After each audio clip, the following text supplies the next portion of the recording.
IPL 2026 শুরু হওয়ার আগে কলকাতা নাইট রাইডার্সের জন্য অনেক বড় খুশির খবর।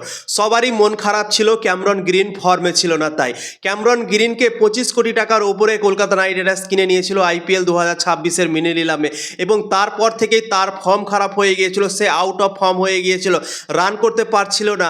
পাকিস্তানে গিয়েছিল অস্ট্রেলিয়ার দল, সেখানে 3টে ম্যাচ খেলেছিল, টি20 ম্যাচ, এবং সেখানেও ভাই পুরোপুরিভাবে ফ্লপ গিয়েছিল। একটাও রান সে করতে পারেনি, বড় ইনিংসে খেলতে পারেনি পাকিস্তানের বিপক্ষে। তারপর টি20 বিশ্বকাপ খেললো, টি20 বিশ্বকাপেও তার ব্যাট থেকে রান আসেনি। তো সবাই অনেক চিন্তিত ছিল, কলকাতার ফ্যানদেরও অনেকটা মন খারাপ ছিল। কলকাতা নাইট রাইডার্সের দলও হয়তো ভাবছিল কি এত টাকা দিয়ে কলকাতা নাইট রাইডার্স তাকে নিয়েছে, তো কলকাতা নাইট রাইডার্স ভুল তো করলো না। সব কিছুই কিন্তু ভাবনা চিন্তা সবারই মনে আসছিল। কিন্তু ফাইনালি বন্ধুরা, গুড নিউজ বেরিয়ে এসছে। আইপিএল শুরু হওয়ার আগে ক্যামেরন গ্রিন চলে এসছে মনে হচ্ছে ফর্মে।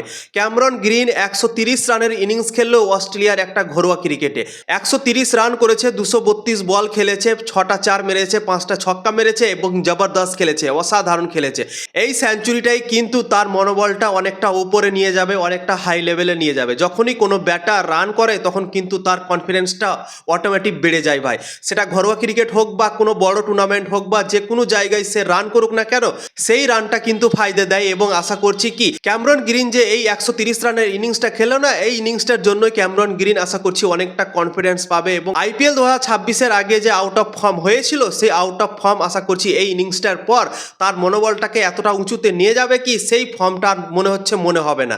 আলাদা একটা ক্যামেরন গ্রিন তোমরা আইপিএল 2026 সালে দেখতে পাবে। আরও একটা ব্যাপার আছে, ক্যামেরন গ্রিন যে পিচগুলোতে ক্রিকেট খেলেছিল সেই পিচগুলো কিন্তু পুরোপুরিভাবে আলাদা ছিল।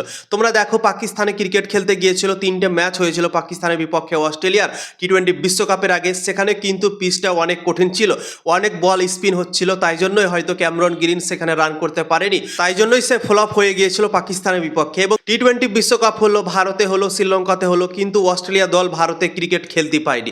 3টে ম্যাচ যে খেলেছিল লিগ স্টেজের, 3টে ম্যাচই কিন্তু শ্রীলঙ্কাতে হয়েছিল, এবং শ্রীলঙ্কার কন্ডিশন কতটা কঠিন ছিল আমরা নিজেই দেখলাম।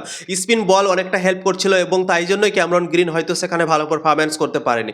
তো আইপিএলে যেহেতু খেলবে ক্যামেরন গ্রিন কলকাতা নাইট রাইডার্সের দল থেকে, তো আইপিএলে তো তোমরা দেখো সব দিনই ভালো পিচ থাকে, একটা ব্যাটিং উইকেটে আইপিএল খেলা হয়।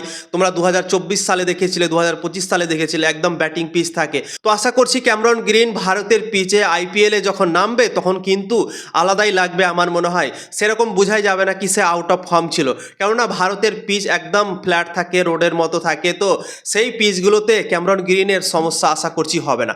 একটা ইনিংসের ব্যাপার আছে, ক্যামেরন গ্রিন যদি প্রথম 1-2 ম্যাচের মধ্যে রান পেয়ে যায় তাহলে কিন্তু তার কনফিডেন্সটা বেড়ে তারপর থেকে কিন্তু সে ভালো পারফরমেন্স করতে পারে বন্ধুরা। তো 130 রানের এই ইনিংসটা খেলার জন্য ক্যামেরন গ্রিনের কনফিডেন্স আশা করছি বাড়বে, এবং আইপিএলে আলাদাই মনে হবে আমার মনে হয়। তোমাদের কি মনে হয় অবশ্যই কমেন্ট করে জানাতে পারো।